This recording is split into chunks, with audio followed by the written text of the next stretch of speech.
تو عبادت کی نیت سے آپ وضو کر رہے ہیں، اللہ تبارک و تعالیٰ نے ہمیں طریقہ بتلایا، اس طریقے سے وضو کر رہے ہیں۔ کوئی آیا پہلے منہ دھو لیا، بعد میں کلی کرا، پھر اس کے بعد پیر دھو لیا، پھر اس کے بعد سر کا مسح کرا، آگے پیچھے پوری ترتیب الٹ دیا، تو کیا اس کا وضو ہوگا؟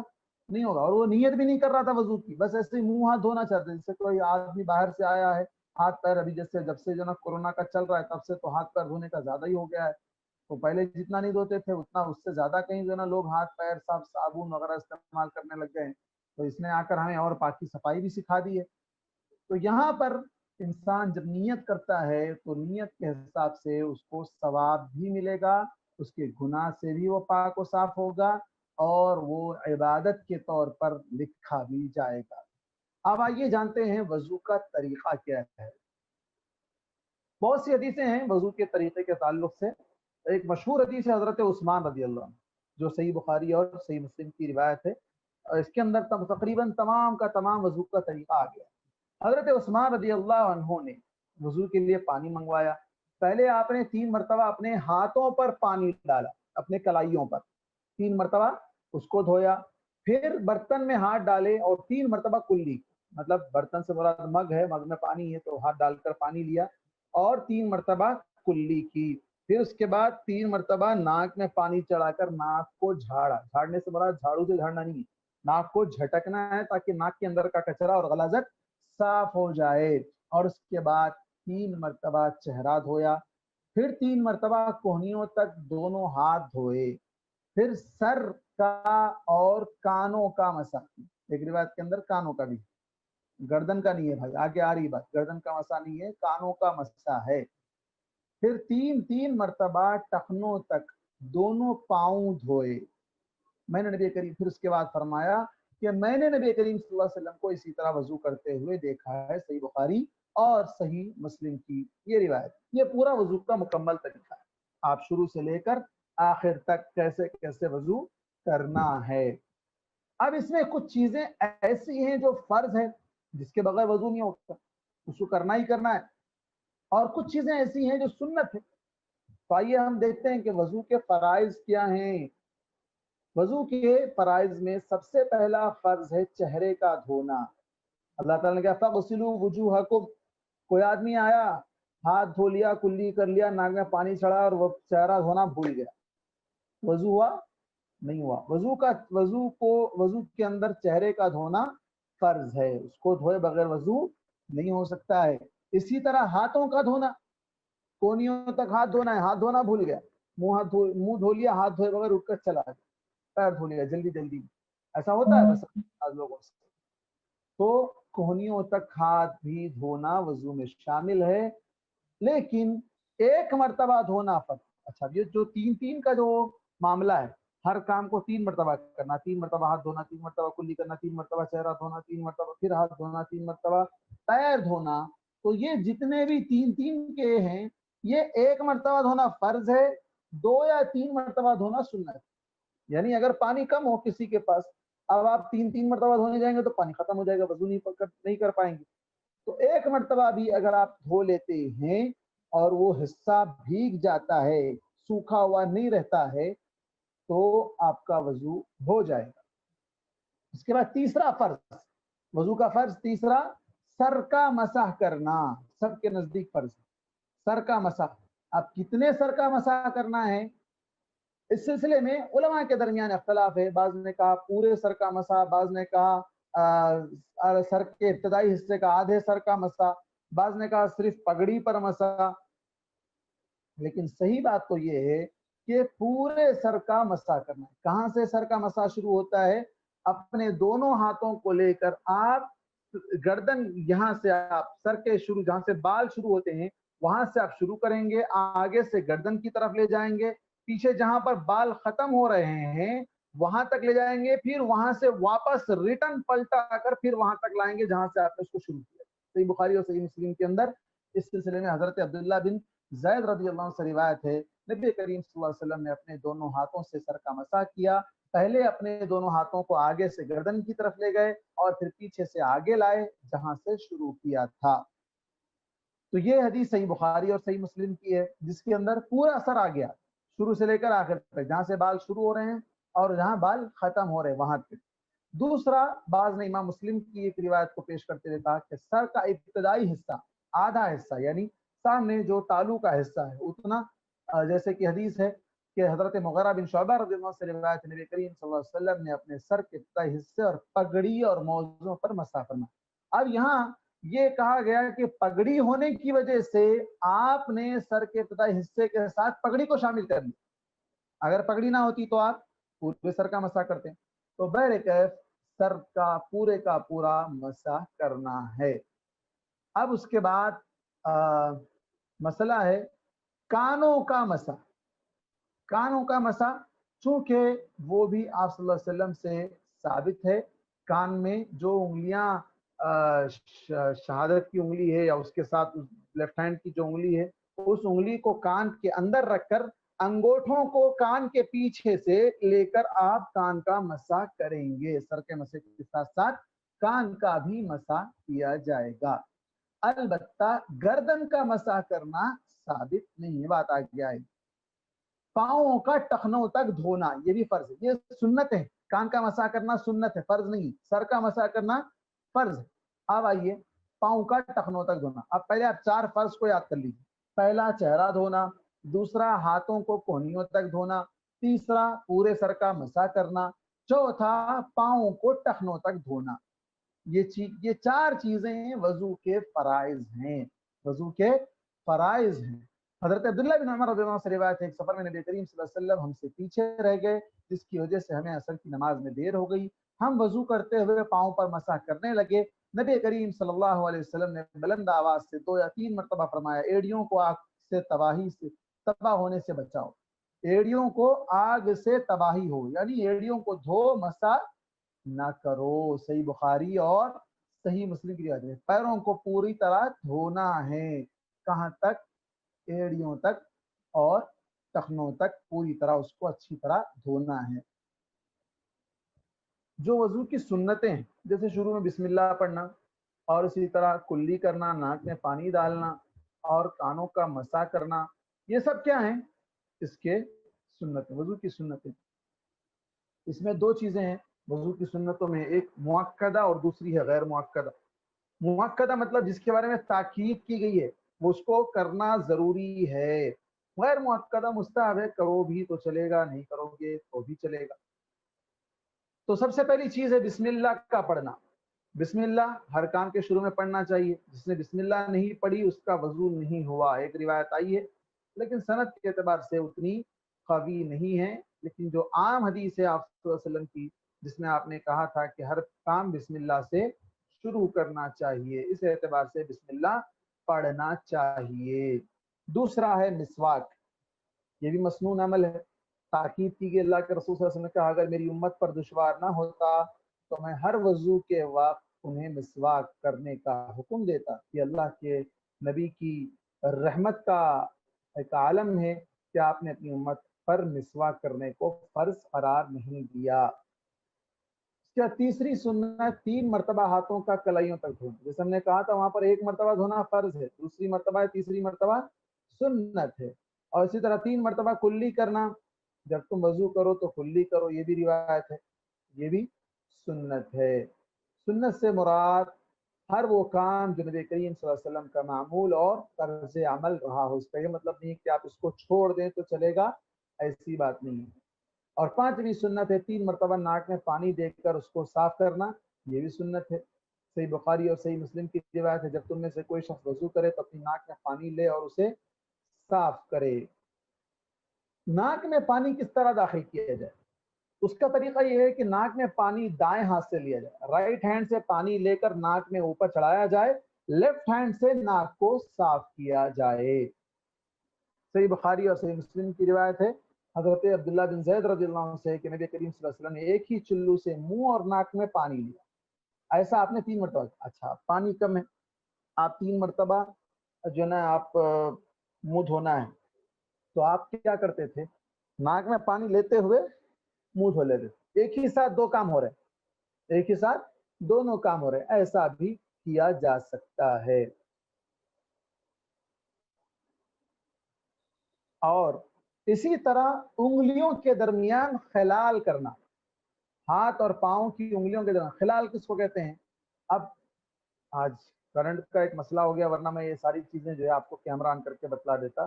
انشاءاللہ دیکھتے ہیں آئندہ اتوار ہم کیمرے کے ساتھ پریکٹیکل کر کے کوشش کرتے ہیں. اور اس کے بعد پاؤں کی انگلیوں میں، عام طور پر ہاتھ کی انگلیوں میں تو پانی جانے کا امکان ہے، لیکن پاؤں کی انگلیاں بسا اوقات بعض لوگوں کی بالکل قریب قریب ہوتی ہیں، اور خاص طور پر جن کا پاؤں ذرا بھاری بھرکم ہو، موٹے تازے لوگ ہوں، تو ان کا پاؤں کی انگلیاں تو بالکل ایسی چپکی ہوتی ہیں، تو وہاں انہیں اپنی پاؤں کی انگلیوں میں خلال کرنا ہے. ترمذی اور ابن ماجہ کی روایت ہے، آپ صلی اللہ علیہ وسلم نے فرمایا جب وضو کرو تو اپنے ہاتھوں اور پاؤں کی انگلیوں کے درمیان خلال کرو. داڑھی کا خلال کرنا یہ بھی سنت ہے. حضرت عثمان رضی اللہ عنہ سے روایت ہے، نبی کریم صلی اللہ علیہ وسلم نے داڑھی کا خلال فرمایا کرتے تھے. داڑھی اگر کسی کی ہے، بڑی داڑھی ہے، گھنی داڑھی ہے، تو اس کو داڑھی کے درمیان ہاتھ ڈال کر ہلانا چاہیے تاکہ پانی اندر تک چلا جائے. اسی طرح آٹھویں سنت تمام اعضاء کا تین مرتبہ دھونا. جیسے ہم نے پہلے بھی کہا کہ 1 مرتبہ دھونا فرض ہے، 2 اور 3 مرتبہ دھونا سنت ہے. 9ویں چیز تیامن. تیامن کا مطلب ہے کہ وضو میں جو اعضاء دو ہیں، جیسے 2 ہاتھ ہے، تو ان کو کیا کریں گے؟ پہلے کون سا ہاتھ دھوئیں گے؟ پہلے رائٹ ہینڈ دھوئیں گے، پھر لیفٹ ہینڈ دھوئیں. تیامن کا مطلب رائٹ سائڈ، تو پہلے رائٹ پھر بعد میں لیفٹ. اللہ کے رسول صلی اللہ علیہ وسلم سے صحیح بخاری اور صحیح مسلم کی روایت، حضرت عائشہ رضی اللہ عنہ فرماتی ہیں کہ آپ صلی اللہ علیہ وسلم جوتا پہننے میں، کنگھی کرنے میں، وضو کرنے میں اور اپنے دوسرے تمام کاموں میں دائیں طرف سے شروع کرنا، رائٹ ہینڈ سے کرنا پسند کرتے تھے، رائٹ سائڈ سے کرنا پسند کرتے تھے. اور 10ویں سنت ہے تمام اعضاء کو مل کر دھونا. مل کر دھونا مطلب اب آپ ہاتھ پر نل، ہم کیا کرتے ہیں نل کے نیچے ہاتھ رکھ دیتے ہیں، ہاتھ دھونا یہاں سے لے کے کونی تک ایسا پھیلا دیتے ہیں. اب پانی چاہے نیچے لگا یا نہیں لگا نہیں پتا ہوتا. ہم کو کیا کرنا چاہیے؟ ہاتھ اس کے اوپر سے پھیرنا چاہیے تاکہ اچھی طرح ہاتھ دھل جائے اور کوئی حصہ سوکھا نہ رہے. اس کے بعد 11ویں سنت ہے موالات. موالات کا مطلب ہے کنٹینیو ایک کے بعد فوراً دوسرا عمل کرنا. آپ کیا کر رہے ہیں؟ بات کر رہے ہیں، فون پہ بات کر رہے ہیں، کسی شخص سے بات کر رہے ہیں، گھر میں کوئی آپ سے بات کر رہے ہیں، آپ کیا کر رہے ہیں؟ نل کھول کے آپ ٹھہر گئے ہیں اور آپ پہلے ہاتھ دھو لیے، پھر اس کے تھوڑی دیر بات کی، پھر کلی کیے، پھر تھوڑی دیر بات کی، پھر ناک میں پانی چڑھا، پھر تھوڑی دیر بات کی. یہ نہیں، یہ طریقہ غلط ہے. آپ کو ایک ساتھ پورا وضو کرنا ہے، ایک وضو کے بعد دوسرے وضو کو فوراً دھونا چاہیے. اسی پر نبی کریم صلی اللہ علیہ وسلم کا عمل رہا ہے. اور 12ویں سنت ترتیب. ترتیب یعنی اسٹیپ بائی اسٹیپ جو سیریل وائز کرنا ہے ہم کو، اس کو لحاظ رکھتے ہوئے ترتیب سے کرنا چاہیے، جس کا ذکر قرآن میں آیا ہے. پہلے اللہ تبارک تعالیٰ نے جو فرائض ذکر کیے ہیں، پہلے چہرہ، پھر ہاتھ، پھر سر کا مسا، پھر پیر. اب آپ اس کو اگر الٹا کر دیں گے تو وضو نہیں ہو. اسی طرح کانوں کا مسا. جمہور کا مسئلہ یہی ہے کہ کانوں کو دھویا نہیں جائے گا بلکہ سر کی طرح ان پر بھی مسا کیا جائے گا. اللہ کے نبی صلی اللہ علیہ وسلم کا ارشاد ہے کان سر کا حصہ ہیں. کان سر کا حصہ ہے، مطلب سر پر جب مسا کر رہے ہیں تو کان کو دھوئیں گے نہیں، بلکہ جس طرح سر کا مسا. نبی کریم صلی اللہ علیہ وسلم سے گردن کا مسا کرنا ثابت نہیں ہے. پانی کا استعمال. کتنا پانی ہونا چاہیے وضو کے لیے؟ وضو کے لیے پانی اللہ کے رسول صلی اللہ علیہ وسلم 1 سا پانی لیتے تھے. 1 سا کتنا ہوتا ہے؟ 4 سا کا ملا کر نبی کریم صلی اللہ علیہ وسلم 1 سا پانی اور 1 مد تک پانی سے غسل اور 1 مد سے وضو فرمایا کرتے تھے. صحیح بخاری اور صحیح مسلم. 1 مد سے وضو کرتے تھے. مد کس کو کہتے ہیں؟ چھوٹا سا مگ کے مانند ہوتا ہے. وہ 4 مد ملا کر 1 سا ہوتا ہے. 4 مد ملا کر 1 سا. اب آپ اس کو دیکھیں گے، سا جو ہم عام طور پر رمضان میں فطرانہ ہمارا نکالتے ہیں، جو 2.5 کلو سے 2.25 کلو کے درمیان اس کا ایوریج ہوتا ہے، وہ اس کو 4 حصوں میں ڈیوائڈ کر لیجیے آپ، تو گویا کہ آدھے لیٹر سے 1.25 لیٹر کے پانی میں آپ صلی اللہ علیہ وسلم وضو کر لیا کرتے تھے. اب یہ الگ بات ہے کہ ہم جب وضو کرنے ٹھہر جائیں تو کم از کم 4 سے 5 لیٹر پانی چلا جائے. تو یہ غلط طریقہ ہے، فضول خرچی پسند نہیں ہے. اللہ کے رسول صلی اللہ علیہ وسلم نے ہمیں منع کیا ہے. آپ صلی اللہ علیہ وسلم نے جیسے کہ ایک روایت آتی ہے حضرت سعد وضو کر رہے تھے, ان کے پاس نبی کریم صلی اللہ علیہ وسلم گزرے, فرمایا سعد کیا یہ فضول خرچی ہو رہی ہے؟ سعد نے عرض کیا پانی میں بھی کوئی فضول خرچی ہوگی؟ فرمایا ہاں, اگرچہ تم بہتے ہوئے دریا پر بیٹھ کر بھی وضو کیوں نہ کر رہے ہو, بہتے ہوئے دریا کے پاس بھی اگر بیٹھ کر وضو کر رہے ہو تو وہاں پر بھی دیکھیے آپ, وضو عبادت ہے, عبادت میں پانی بہانا درست نہیں ہے تو پھر عام چیزوں میں پانی کا بہانا کیسے درست ہو سکتا ہے؟ اللہ تعالیٰ قیامت کے دن اس کے بارے میں پوچھنے والا ہے, لَتُسْأَلُنَّ يَوْمَئِذٍ عَنِ النَّعِيمِ. وضو کے بعد کی جو دعا ہے وہ دعا اشہد ان لا الہ الا اللہ وحدہ لا شریک لہ واشہد ان محمدا عبدہ ورسولہ, یہ دعا پڑھنے سے جنت کے 8 دروازے کھول دیے جائیں گے, وہ جس دروازے سے چاہے جنت میں داخل ہو سکتا ہے. صحیح مسلم اور ترمذی کی یہ روایت ہے. ایک اور روایت ہے ترمذی کی, اللہم اجعلنی من التوابین واجعلنی من المتطہرین. اور آخری عمل جو وضو کے بعد ہے, کم از کم 2 رکعت پڑھنا, جسے ہم تحیۃ الوضو کہتے ہیں, جو حضرت بلال رضی اللہ عنہ کا خاصہ تھا. حضرت بلال وضو کے بعد 2 رکعت نماز ادا کر لیا کرتے تھے. اللہ کے رسول صلی اللہ علیہ وسلم نے ان سے کہا تھا, بلال بتاؤ ایسا کون سا کام ہے جو جس کی وجہ سے تمہارے جوتوں کی آواز میں اپنے سامنے جنت میں پا رہا ہوں. حضرت بلال نے کہا, میں نے ایسا کوئی کام تو نہیں کیا جو میرے نزدیک اس سے زیادہ نیکی کا ہو, کہ میں دن اور رات کی کسی گھڑی میں جب بھی وضو کرتا ہوں تو جتنی نماز ہو سکے نماز پڑھ لیتا ہوں. تو یہ وضو کا طریقہ اور وضو کی سنتیں, وضو کی فرائض میں نے آپ کے سامنے ذکر کیے. وقت کافی ہو چکا ہے, میں سمجھتا ہوں کہ اتنا کافی ہے. اب انشاءاللہ آئندہ درس میں ہم یہ سنیں گے کہ وضو کن چیزوں سے ٹوٹتا ہے اور کن چیزوں سے وضو نہیں ٹوٹتا ہے. اس کی تفصیل ہم انشاءاللہ آئندہ درس میں دیکھیں گے. کسی کو کوئی سوال ہو تو یہاں پر آپ سوال کر سکتے ہیں.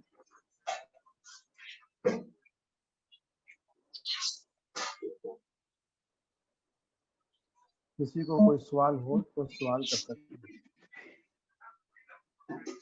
السلام علیکم ورحمۃ اللہ وبرکاتہ. جی وعلیکم السلام ورحمۃ اللہ وبرکاتہ. جی سوال ہے لیکن عنوان سے تھوڑا ہٹا ہوا ہے, کر سکتے ہیں شاید؟ نہیں شیخ, معذرت, وقت کافی ہو گیا چونکہ لوگ صبح سے جڑے ہوئے ہیں. نماز کے تعلق سے ہے لیکن اللہ کے وضو کے تعلق سے جو تھا وہ نہیں تھا, بس تیار پھر بھی اجازت دیا تو کرتے ہیں. تو چھوٹا ہے, چھوٹا ہی ہے, ہاں یا نہ بس. جی یعنی کہ عشاء کے وقت سنت کے بعد وطر پڑھ لیا تو کیا وہ شخص تہجد پڑھ سکتا ہے؟ وطر ادا ہوگی پہلے. جی پڑھ سکتا ہے, جس سے اللہ کے رسول صلی اللہ علیہ وسلم نے کہا کہ وطر کو رات کی آخری نماز بناؤ. جی جی جی بالکل صحیح. ہاں, تو اگر اس کو امکان یہ تھا کہ بھائی رات میں اٹھوں گا یا نہیں اٹھوں گا اندازہ نہیں تھا, اور اس لیے وہ رات میں وطر پڑھ کر سو گیا, لیکن پھر رات میں نیند بیدار ہوئی یا پڑھنا چاہتا ہے, تو وہ جیسے بعض لوگ کہتے ہیں کہ اس کو چونکہ وطر تھی اس کو جفت بنا دو. جفت کا مطلب آپ 1 رکعت پڑھے تھے اور 1 رکعت پڑھنے سے وہ رکعت جفت بن جائے گی تاغ جا کر. تو پھر اب آپ جتنے چاہے آپ پڑھ سکتے ہیں, پڑھ کر پھر آخر میں یا پھر وطر پڑھ لو, پھر 1 رکعت پڑھ لو. بعض لوگوں نے یہ طریقہ بتایا. جزاکم اللہ خیر. السلام علیکم انشاءاللہ.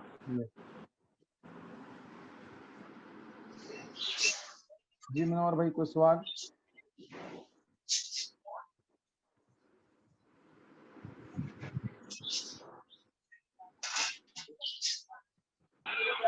السلام علیکم مولانا. وعلیکم السلام ورحمۃ اللہ وبرکاتہ. بات بیت الخلاء میں تھوک سکتے ہیں یا نہیں تھوک سکتے؟ تھوکنا سے کیا مسئلہ ہے؟ دیکھیے صفائی آدھا ایمان ہے. تھوکنے کی ضرورت پڑ رہی, تھوک کر آپ پانی بہا دیجیے. لیکن اب ہمارے پاس پان کھا کے گٹکے کھا کے مسجدوں